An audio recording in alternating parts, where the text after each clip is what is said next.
Hey, welcome to Sunday School. We continue to work our way through adult Bible studies. Today's story is from Daniel chapter 3. And I confess, I'm not going to pay much attention to what's in the book. You can read the book there, you can find valuable stuff there. But this story, this text taken from Daniel chapter 3, is one that I've taught from, studied from many times, and I'm just too opinionated to go by what somebody else says and use their canned material. So, like it or not, you just get me today. Well, me and the text. So I want to turn to the text now, and we'll look at it, and then we'll pray. Here we go. There we go. There's the text for us. Let's pray. Father, as we look at Daniel chapter 3 today, help us to hear you speaking to us. Hear you speaking your word into our situation, into our lives, so that by hearing your word, we're molded, we're formed, we're changed, transformed to become more like Jesus, more in line with you, who you are, more fitting in the way we live with your kingdom rule, that we're the people that you intend us to be. Help us to learn from Shadrach, Meshach, and Abednego and their experience here with King Nebuchadnezzar in the fiery furnace. Amen. Okay, our scripture today is Daniel chapter 3, and our first paragraph reads like this. King Nebuchadnezzar made an image of gold, 60 cubits high, 96 cubits wide, and set it up on the plain of Dura, in the province of Babylon. He then summoned the satraps, prefects, governors, advisors, treasurers, judges, magistrates, and all the other provincial officials to come to the dedication of the image he had set up. So the satraps, prefects, governors, advisors, treasurers, judges, magistrates, and all the other provincial officials assembled for the dedication of the image that King Nebuchadnezzar had set up, and they stood before it. Okay, we notice a couple of things here. First, what might stand out to you is the way that Daniel loves lists. We have this list here of the officials, all their names, all their titles, and we're going to see him coming back to that over and over again, and we're going to see other lists forming here. This is part of Daniel's style here. And we see that in other literature from that period also. This idea of using lists symbolically as representing a totality. We're going to see that over and over again. So watch for that. Second thing I notice here is this image of gold, 60 cubits high. That's 90 feet high, 90 foot high golden statue. It's the kind of thing that if you're anywhere near it, you would see it. I think of driving along Interstate 45 south of Huntsville, and there's the statue of Sam Houston. Have you ever noticed the statue of Sam Houston? Is it easy to miss? Well, especially if you're coming north. You're coming north at I-45, say out of Willis, Conroe area, and you're coming up toward Fairfield, you're coming up on Huntsville, you can see that statue of Sam Houston at least a couple of miles away. Big old white thing contrasts with the surrounding trees. Now, coming south on 45, there's a bend in the highway there that makes it so you don't see it so far in advance. But here we have Babylon. This is in what we today call Iraq. This big, and not an area known for huge trees. It's barren, it's desert-like. You have this huge 90-foot tall statue. People are going to see it. This is obvious. And Nebuchadnezzar calls them all together, and he's going to do something. Verses 4 through 6. Then the herald loudly proclaimed, nations and peoples of every language, this is what you are commanded to do. As soon as you hear the sound of, and here's another list. Remember these lists I told you that he likes. As soon as you hear the sound of horn, flute, zither, lyre, harp, pipe, and all kinds of music, you must fall down and worship the image of gold that King Nebuchadnezzar had set up. Whoever does not fall down and worship will immediately be thrown into a blazing furnace. Don't you love this kind of law? Some laws, we hear about them, and they require a lot of interpretation, maybe even get some lawyers there. Figure out, now, what exactly is this law talking about? What does it mean? Who's it for? But notice how it puts it here. Nations and peoples of every language. This is everybody. Everybody, this is what you're commanded to do. It's not a suggestion. It's not, hey, if you want to get along, okay. It's a command. Everybody has to do it. And it's as soon as you hear the sound of, and then it has this list of instruments here.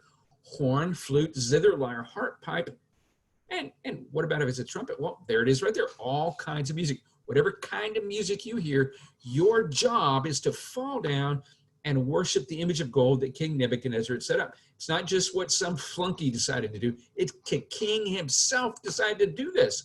Whoever does not fall down and worship will be immediately thrown into a blazing furnace. So here we have a clear law, clearly stated. We have the extent of who that's for clearly in the law, but we also have the clear consequences.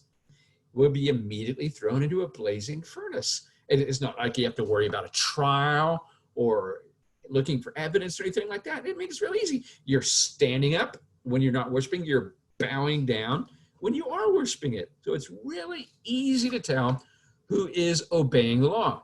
Really simple. Chapter 3, verse 7. Therefore, as soon as they heard the sound of horn, flute, zither, lyre, harp, and all kinds of music, all the nations and peoples of every language fell down and worshiped the image of gold that King Nebuchadnezzar had set up. Okay, King Nebuchadnezzar must be really, really happy because he built this image and a vision of all the people gathering on and worshiping this image whenever they heard any music.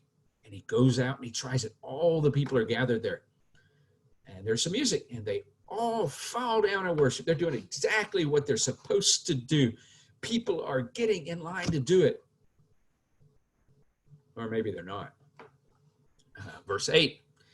At this time, some astrologers came forward. You remember the Magi at the beginning of the Gospel of Matthew, the Magi who come from the east to worship Jesus? These are some of their sort of ideological ancestors. These are wise men. These are people who study the stars. They know astrology, how it works. They know the knowledge of the peoples. So these are 500 years before them. At this time, some astrologers came forward and denounced the Jews. A lot of that goes on in history, denouncing the Jews. They said to King Nebuchadnezzar, "May the king live forever. Your majesty has issued a decree that everyone who hears the sound of the horn, flute, zither, lyre, harp, and pipe, and all kinds of music must fall down and worship the image of gold, and that whoever does not fall down and worship will be thrown into a blazing furnace." There's that clear restatement of the law. Nebuchadnezzar, when you made this law, you were very, very clear. You said who had to obey it. You said when they had to obey it. And you said what they had to do. And you said what the consequences are going to be. Verse 12. But there are some Jews whom you have set over the affairs of the province of Babylon, Shadrach, Meshach, and Abednego, who pay no attention to you, your majesty. They neither serve your gods nor worship the image of gold you have set up. Man, can it be any clearer? Here's a law very clearly stated, clearly promulgated. It's clear who has to do it. It doesn't just say Babylonians have to do it. It says everybody has to do it. And yet here's these Jews, they aren't doing it. But it's not just any Jews, O king. It's important Jews. It's Jews that you yourself set over the affairs of the province of Babylon, not just say somewhere way off in the sticks. The province of Babylon right here in the center of your territory. But they pay no attention to you. They heard the law. They know the law. The law is simple enough. They must understand it. But they don't serve your gods or worship the image of gold you have set up. Shadrach, Meshach, and Abednego are going to be in trouble here. Let's see what happens next. Verse 13. Furious with rage, Nebuchadnezzar summoned Shadrach, Meshach, and Abednego. Notice here in this repetition of Shadrach, Meshach, and Abednego, we also have the repeated listing, a shorter list than all the officials that we had earlier on and the musical instruments that we see over and over again. But it's important, the style of listing, Shadrach, Meshach, and Abednego. Furious with rage, Nebuchadnezzar summoned Shadrach, Meshach, and Abednego. So these men were brought before the king. And Nebuchadnezzar said to them, "Is it true, Shadrach, Meshach, and Abednego, that you do not serve my gods or worship the image of gold I have set up? Now, when you hear the sound of horn, flute, zither, lyre, harp, pipe, and all kinds of music, if you are ready to fall down and worship the image I made, very good. But if you do not worship it, you'll be thrown immediately into the blazing furnace. Then what God will be able to rescue you from my hand? Okay, hugely important paragraph here in dealing with Daniel chapter 3. In our world, we deal with lots of laws, we deal with lots of rules. Some of them are officially promulgated, some of them are federal laws, some are state laws, some might be laws or regulations pertaining to our county or to our city. Some are sort of framed that way. I see things on social media where it has this command, make this go viral. Or a meme that says, aren't you outraged? And the idea in the first place is, yeah, you got to make this go viral. You got to forward it. You got to share it with all your friends because it says right there, make this go viral. And you got to obey, right? Because that's what it says. That may be even like the message. So you got to obey. Or maybe it says you got to be outraged. So yeah, I'm going to be outraged. But what about Shadrach, Meshach, and Abednego? How are they doing here? What's their problem? Well, we know they're Jews. And what is the disposition of Jews toward worshiping images? You have this big, giant image of a god, maybe of King Nebuchadnezzar himself, this big image up there that is so obvious nobody can miss it. You have clear instructions. Whenever you hear music, drop what you're doing, fall down and worship that image. What are Jews supposed to do with that kind of instruction? Are they supposed to say, oh yeah, when in Babylon, do as the Babylonians, or when in Rome, do as the Romans, when in America, do as the Americans? Is that how Jews reason? Well, no, that's not what their law teaches them. Their law, which we Christians call the Old Testament, says no graven images. Don't bow down to them. Worship God and God alone. So that's the background that Shadrach, Meshach, and Abednego are coming out of. They've been raised up in their families, in their Jewish community, as people who believe the law and live by the law, even when it runs into conflict with their culture around them. And it's not just the culture that's out there at a distance, but it's a culture that's up close and personal. A culture that's so up close and personal that it says, if you don't do what we say, you're going into the fiery furnace. And what happens in the fiery furnace? Do you just get a nice tan? No, you get dead really quick, really painfully.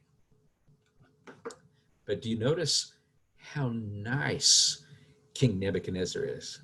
You say, nice? Here he is, he has this unjust law, this law that doesn't respect religious freedom.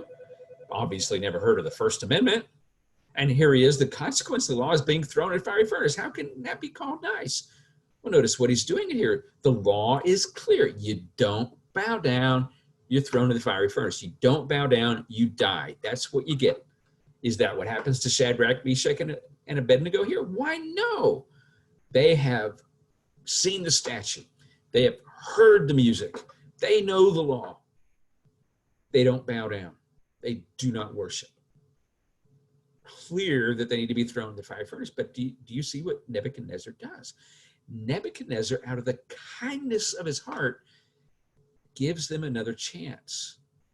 He says, okay, guys, I know I appointed you over the affairs of the province of Babylon. That's a really important position. I know I gave it to you because I know you're smart, I know you're wise, I know you can do a good job.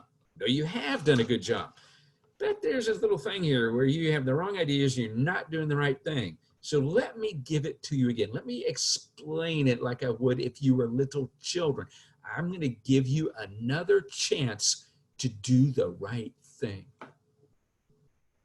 Sometimes the world's patient with us too. There's the way that the world around us does things. And remember here, the world is not monolithic. Statue might be monolithic, cut of a single stone, covered in gold. But the world we live in is not monolithic. There's multiple messages that try to form us in its image. Some of those come from social media, some from politics, some from ideology, some from just the culture around us. There's conflict in that culture, so we get multiple messages. But sometimes those messages aren't nice. They might have a hard edge to them, like fiery furnace is waiting you if you don't obey, or you're going to lose your job if you don't obey, or we're going to kick you out of your platform, or we're going to insult you and mock you in front of everybody if you don't conform. But often the world's nice. It says, hey, you probably didn't understand. You probably just need to be educated. Here's the message again. You need to obey. You need to conform. So notice how nice Nebuchadnezzar is. He gives them a second chance. Let's continue. Verse 16. Shadrach, Meshach, and Abednego replied to him, King Nebuchadnezzar, we do not need to defend ourselves before you in this matter.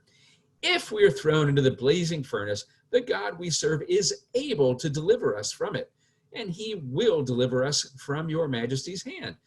But even if he does not, we want you to know, your majesty, that we will not serve your gods or worship the image of gold you set up. Do you notice how polite they are?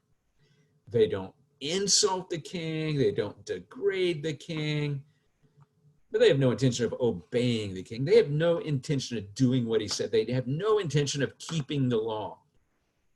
They have no intention of going with the dominant culture here.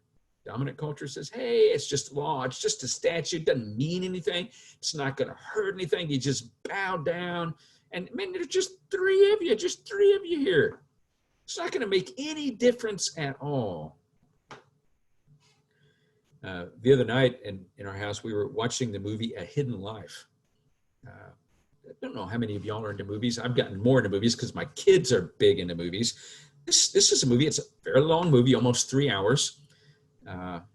It's one of those movies that shows more than it tells. You know, some movies that people talk constantly, not so much talking there, lots of showing. Well, it's about a story of an Austrian man named Franz during World War II. Franz is a Catholic Christian, and he's spent some time in the German army because the Germans conquered Austria in the mid-30s. And he perceived the injustice of the Nazi war machine and war effort. So he went back home to farm, and he kept thinking and praying. After a while, as he expected, he was called back to go for more service.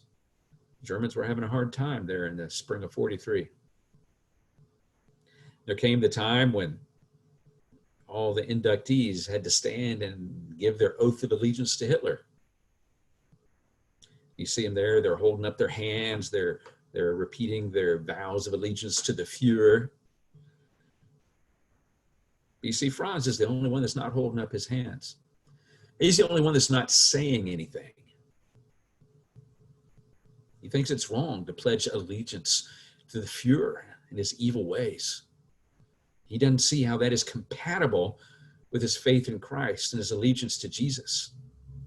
Now, as you might expect, the Nazis immediately arrest him, throw him in prison, goes through times of great torture and deprivation. All this time, of course, he's separated from his family. It's back in Austria. Ends up in prison in Berlin, and over again, they send people come talk and try to talk him out of it. Finally, in July of 43, he comes to trial.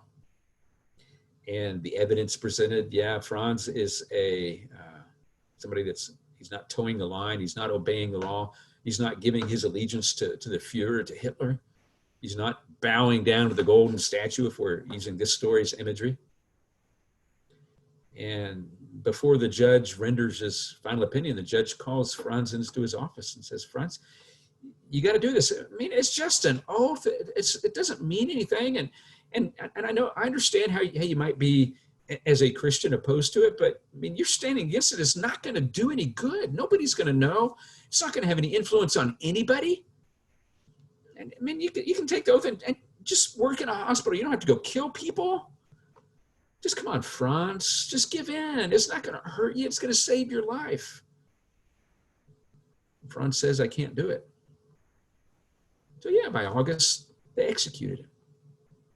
This kind of stories that we see in Daniel chapter 3, it happens. Nowadays, most of the pressure we get isn't thrown in the fiery furnace. It's other things. But notice how Shadrach, Meshach, and Abednego are determined to not obey the king. They obey the king on other things the king says might be harmless, might be good for people. But bowing down and worshiping this golden statue, that's crossed the line. They're not willing to cross. And so they very politely say, we don't need to defend ourselves. We're not going to argue here, king. If we are thrown into the fiery furnace, which you say you're going to do, the God we serve is able. Notice their confidence in God. They're confident that God is able to deliver us from it. But more than that, he will deliver us from your majesty's hand. Notice they still call him your majesty. They don't start insulting him. But then verse 18. Verse 18 is where it really comes down. But even if he does not, if strong confidence in God, believe God's going to deliver him, but even if God does not, they want Nebuchadnezzar to know that they will not serve his gods. They will not bow down and worship the image of gold that he made. Do you notice that faithfulness? Do you notice that stubbornness for the ways of God? Well, how did Nebuchadnezzar respond to that? When Nebuchadnezzar was furious with Shadrach, Meshach, and Abednego, and his attitude toward them changed. Remember, before he was given a second chance. I'm a nice guy, guys. Come on, I'll give you a second chance here. I'll explain it so you understand. He ordered the furnace heated 7 times hotter than usual and commanded some of the strongest soldiers in his army to tie up Shadrach, Meshach, and Abednego and throw them into the blazing furnace. So these men, wearing their robes, trousers, turbans, and other clothes, there's another list, were bound and thrown to the blazing furnace. The king is angry. The law is being executed now. Well, it's goners for Shadrach, Meshach, and Abednego. They're going to die, aren't they? They trusted God, and look what happened to them. Oh, let's see what happens next. Verse 22. The king's command was so urgent, the furnace so hot, the flames of the fire killed the soldiers who took up Shadrach, Meshach, and Abednego.